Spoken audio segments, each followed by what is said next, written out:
Y arrancamos, como siempre, la recorrida por Chile con Lucía López. Buenas tardes, Lucía. Buenas tardes, Darío. Te voy a contar algunas cosas que están en los medios de comunicación hoy día, como por ejemplo las palabras del presidente Gabriel Boric ayer en la reunión de la Asociación de Municipalidades de Chile.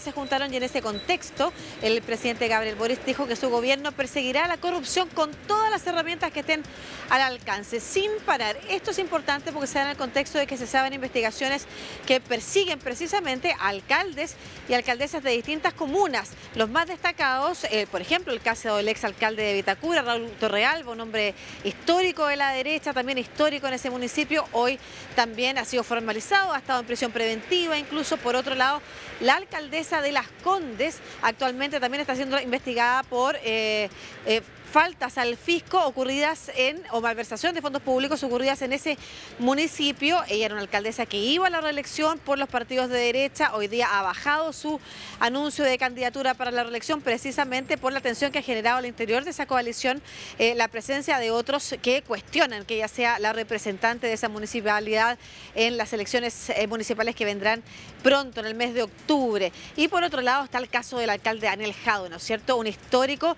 y muy popular alcalde de la comuna de Recoleta, perteneciente al Partido Comunista, lleva 12 años en ese municipio.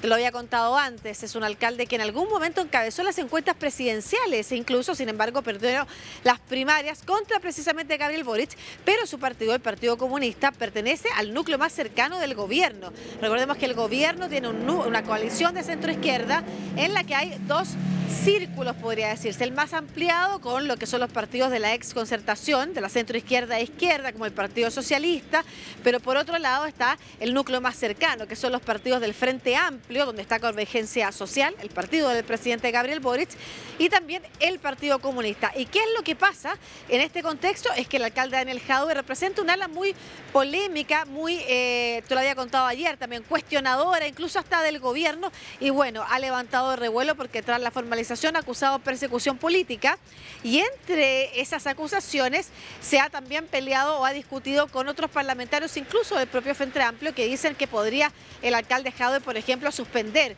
su militancia en el Partido Comunista o suspender su alcaldía. Él no puede dejar, mientras estén investigaciones, incluso no puede dejar su cargo como alcalde, pero ha generado roces al interior del gobierno porque son dos almas del gobierno que en este momento se están peleando, y por eso es que las palabras del presidente Gabriel Boric ayer también han resonado fuerte a propósito de estas investigaciones que también se extienden, por ejemplo, al caso del ex de la PDI, Sergio Muñoz, ¿no es cierto? Corrupción en altos funcionarios de la administración pública o de instituciones públicas como la Policía de Investigaciones.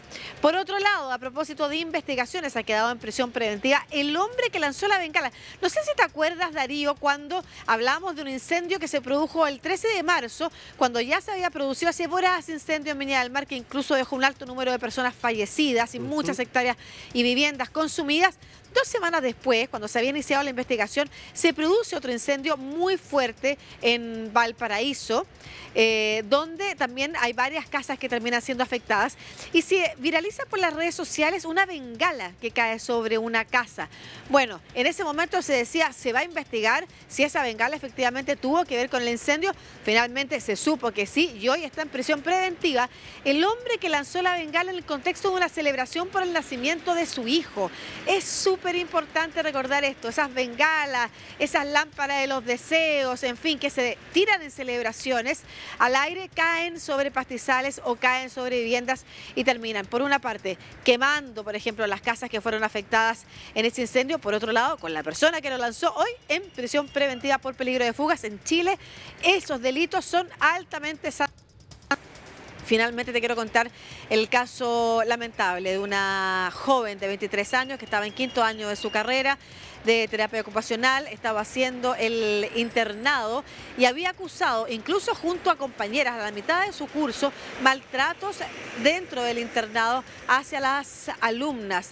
Estas denuncias nunca fueron investigadas, nunca fueron acogidas, tampoco con la fuerza que se necesitaba. Finalmente esta niña ha decidido quitarse la vida y hoy es un caso que resuena muy fuerte en el país porque también la Superintendencia de Educación ha decidido actuar de oficio, no recibió, dice, denuncias formales. Sí lo hizo la universidad en su momento, pero se ha referido a la cantidad de denuncias por hostigamiento que se reciben de parte de estudiantes de distintos establecimientos y en particular de universidades. Así que vamos a estar conversando también, no de este caso en particular puntualmente, que se ha removido ya y al país, porque se supo públicamente por una carta que ha publicado su madre. Recién ahí la universidad también ha respondido, entonces oficialmente a la prensa o a la opinión pública diciendo que lamentan el caso y que lo van a investigar.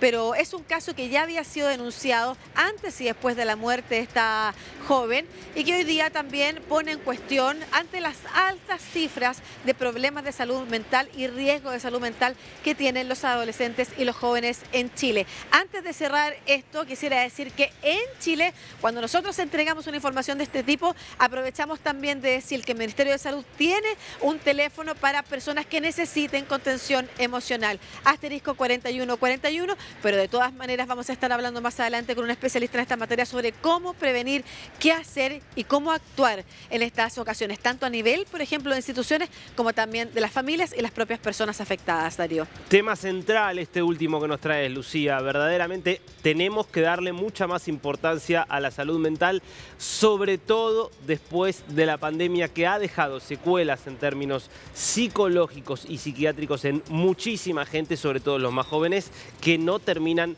de curarse. Así que importantísimo realmente este tema que estaremos entonces desarrollando. Gracias, Lucía. Ahora volvemos, nos vamos a Colombia.